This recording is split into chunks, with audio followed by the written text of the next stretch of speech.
afternoon and welcome to NTV News. I'm Siksha Sharma. Let's take a look into the headlines first.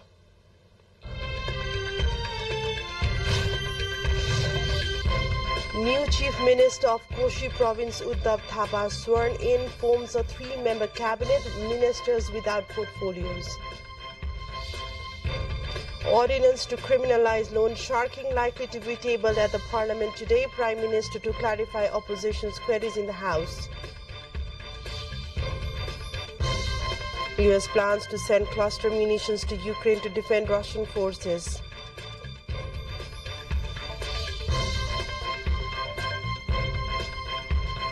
And defending champion Rebecca reaches a third round, defeating Cornet at Wimbledon Open.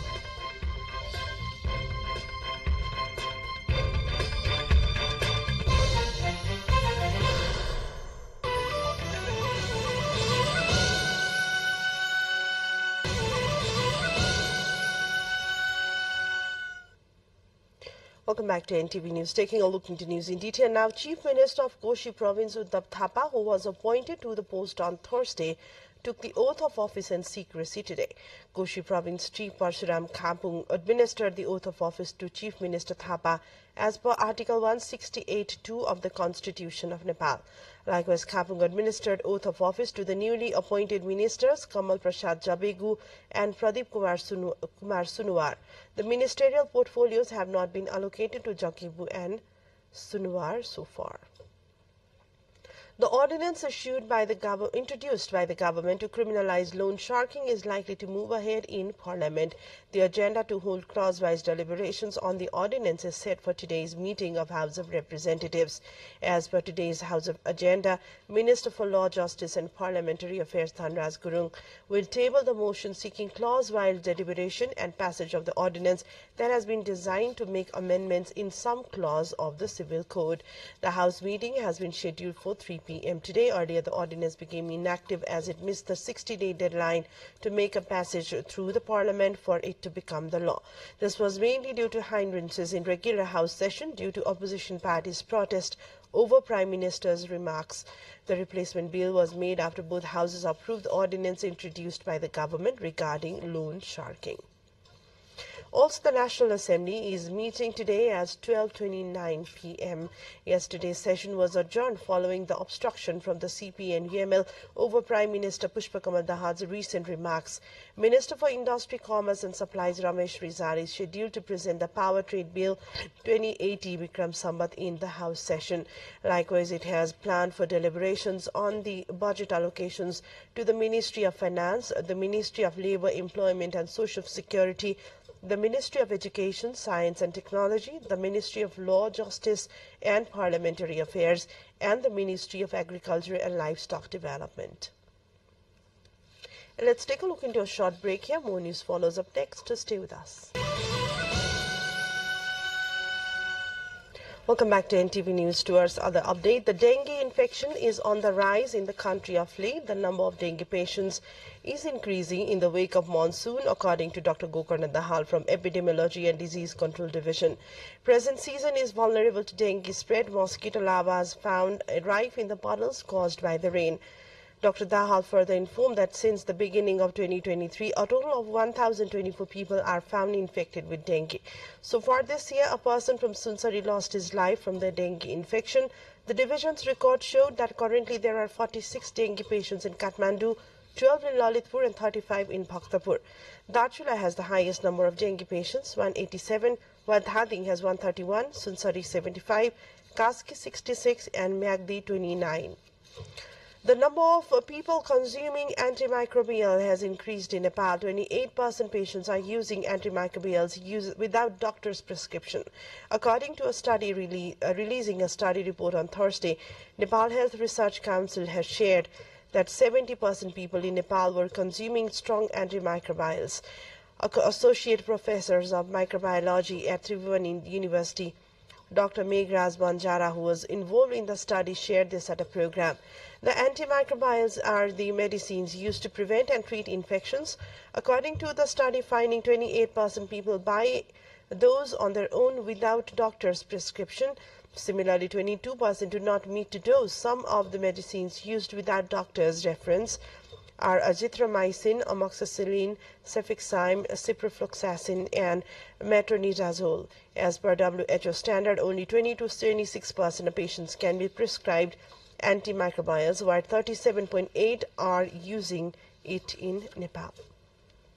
Taking you to the international front, where U.S. media say President Joe Biden's administration is expected to soon announce a plan to provide cluster munitions to Ukraine. The New York Times and other media outlets reported the news on Thursday, quoting a senior government official. The possibility of supplying cluster munitions was previously mentioned by Chairman of the U.S. Joint Chiefs of Staff General Mark Milley in a speech on June 30. He stated that the U.S. was considering fulfilling Ukraine's request for these weapons. Cluster munitions disperse smaller submunitions over a wide area. The submunitions' high failure rates to explode or dud rates pose a prolonged risk to civilians. An international treaty bans their use on the grounds that they are indiscriminately cruel, but the US, Russia, and Ukraine have not joined this treaty. Yet another break. Stay with us for more updates. Welcome back to our other updates. Turkish leaders say Sweden needs to put its new anti-terrorism law into practice before they can approve the country's membership into NATO. Many NATO members had hoped to secure Sweden's entry before the summit next week in Lithuania. Turkish Foreign Minister Hakan Fidan met in Brussels on Thursday with his Swedish counterpart Tobias Billström and NATO Secretary General Jens Stoltenberg. Turkey claims Sweden is not doing enough to crack down on Kurdish groups they consider to be terrorists. Swedish leaders introduced new legislation last month to address the issue and made good on other promises. Applicants for NATO membership must win the approval of all current members. In April, the alliance welcomed Finland to the group. Finnish leaders too had worked to overcome objections from Turkey. South Korea has said it believes Japan's plan to release treated water from the destroyed Fukushima nuclear power plant will meet international standards, days after United Nations Atomic Agency review of the controversial proposal found it was safe. Seoul said its own assessments based on an inspection of the plant in late May, its own data, and UN nuclear watchdog IAEA's review suggested the release of more than 1.3 million tons of radioactive water into the Pacific Ocean would be safe if it were carried out as detailed in the proposal.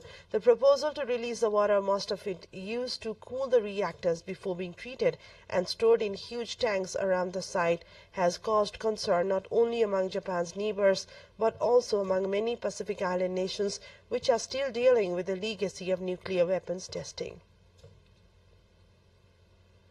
As a warming Earth simmered into worrisome new territory this week, scientists said the unofficial records being set for average planetary temperature were a clear sign of how pollutants released by humans are warming their environment.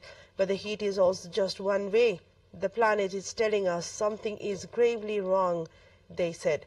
Dying coral reefs, more intense nor'easters, and the wildfire smoke that had choked much of North America this year are among the many other signals of climate distress.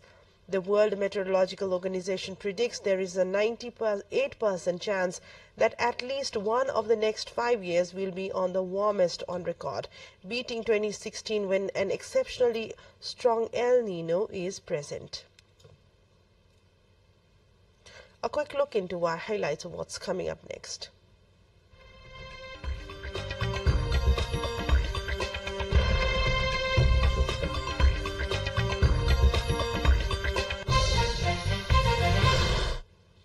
Twitter is considering legal action against Meta over its fast-growing rival app Threads. Threads, which was launched to millions on Wednesday, is similar to Twitter and has been pitched by Meta bosses as a friendly alternative. Twitter's Elon Musk said competition is fine, but cheating is not. But Meta denied claims in a legal letter that ex-Twitter staff helped create Threads. More than 30 million people have signed up for the new app, according to Meta. Users, however, say the look and feel of Threads is similar to Twitter. Time now for sports update.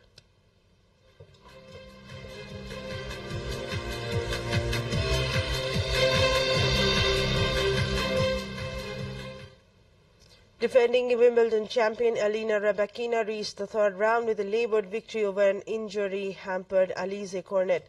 Kazakh Rybakina took the opener but was battling in a tight second set before France's Cornet fell heavily and badly injured her already strapped right leg. Cornet continued after receiving treatment, but Rybakina came through 6-2, 7-6. She will face Britain's Katie Boulter in her next match. Cornet, ranked 74th in the world, has a history of causing upsets, having beaten Serena Williams in the third round in 2014 and ended world number 1 Iga Swiatek's 37 match-winning streak last year.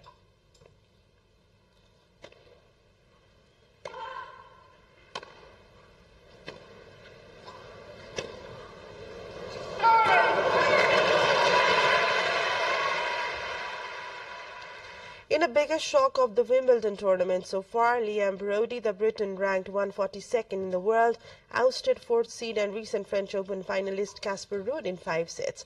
It was the 29-year-old's first win over a top 5 player and his first win on one of the most iconic tennis arenas of all. Wildcard Broady has yet to break into the top 100 and has never won a title on the ATP Tour. And this brings us to the end of the bulletin. To wrap up, a quick reminder of the top stories.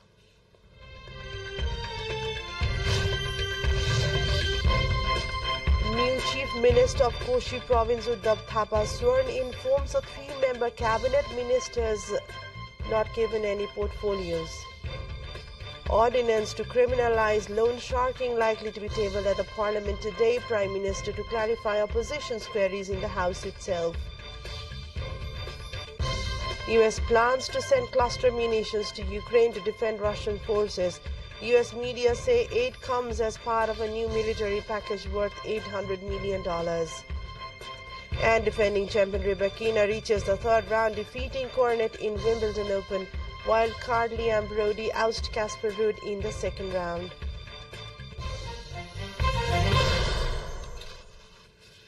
That's all for now. Thank you for watching. Have a great day ahead. Namaste.